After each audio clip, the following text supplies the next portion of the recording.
Hello, I'm Dirk. Welcome to the Cat's Garage. So, in this video, I'm kind of just going over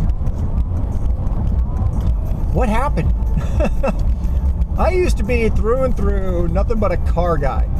And, yeah, I mean, to me, it didn't matter if it was a tuner, hot rod, European, luxury. I liked cars. And I don't know what it is, but something in me just kind of clicked, and it came to the point where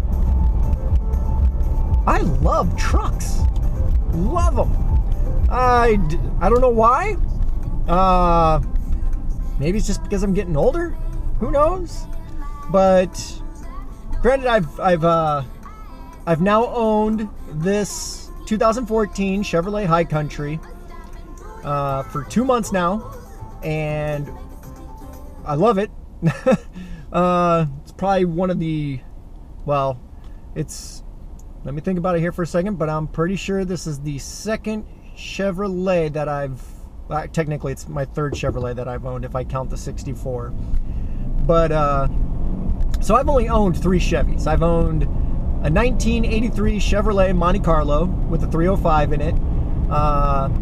I currently own a 1964 Chevrolet C20 that had the 350 in it, but that's currently completely stripped down to the frame and a bare cab right now because I'm redoing it.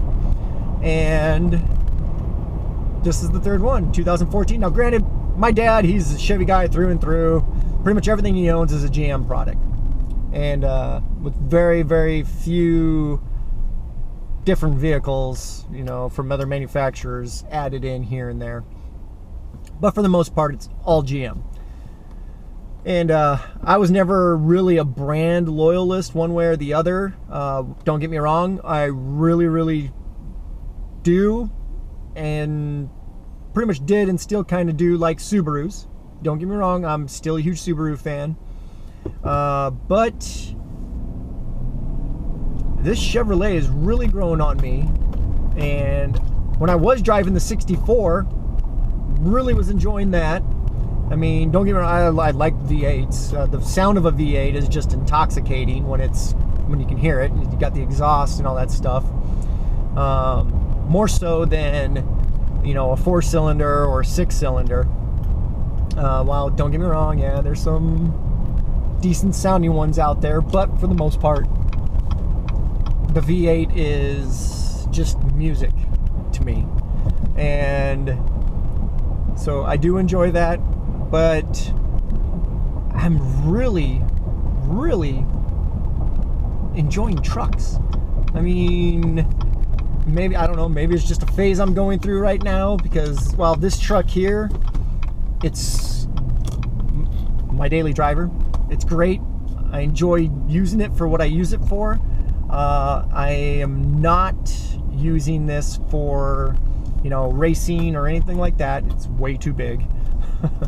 I don't know, granted, some people might use the crew cab and all that stuff for a racing vehicle. I don't know why. I mean, I would go with just a single cab truck, short bed, and then want to turn that into a vehicle I took out to the racetrack.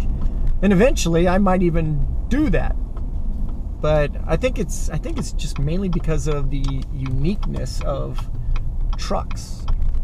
You know, it wasn't the common vehicle for hot rodding and turning into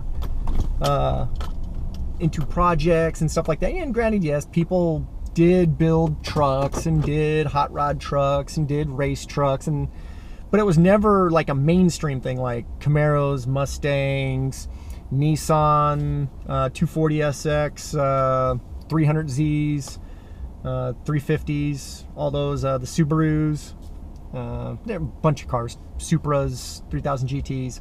But anyway, but yeah, after driving this for a while and really enjoying it, and working on the 64, You know, I think when I get the 64 done, I'm probably not going to do a lot of modifications on this because, like I said, it's my daily driver.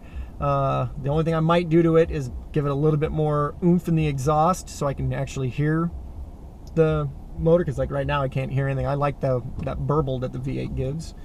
So I'll probably look at doing like a true dual system. Maybe use a Borla or something like that as far as the mufflers. But more along the lines of leaning towards just using this as a daily driver and then building an actual track truck, or a truck for the track. So I'm trying to find kind of like the same body style of this this model year, you know, 2014, 2015, even the 16 or 17 later on, but try to find, you know, just a single cab short bed, and if it has the 4.3 liter in it, that's great because I can get that a lot cheaper than I can the 5.3. Take that 4.3 out and then hunt down, you know, a wrecked ZL1 or Z06 Corvette or something along those lines, and then just doing a complete transplant swap. So, and I know people have been doing that and stuff like that by then, if not already, but I think that would just be a fun track vehicle. I mean, granted, I'm not going out there to beat Porsches and stuff like that, but if I could, that'd be awesome. But yeah, once again, just a bunch of random ideas floating around in my head on things that I would like to accomplish. But I don't know what it is. Maybe, I don't know.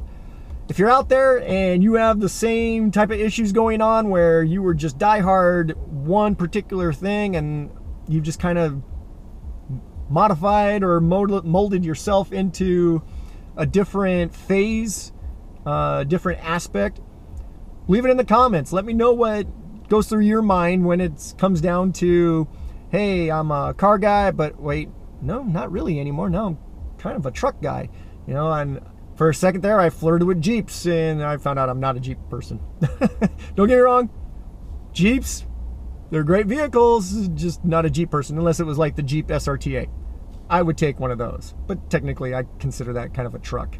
So, yeah, anything over, you know, 4,600, 4,700 pounds, might as well just classify it up there with trucks because that's heavy.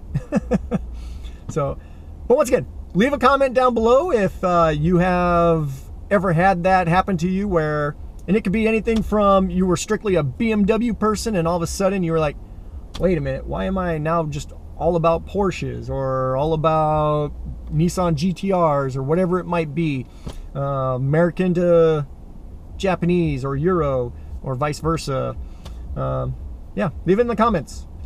Give a like, and while you're at it, hit that subscribe button. I'd like to see you come back and stick around. All right, y'all take care, drive safe.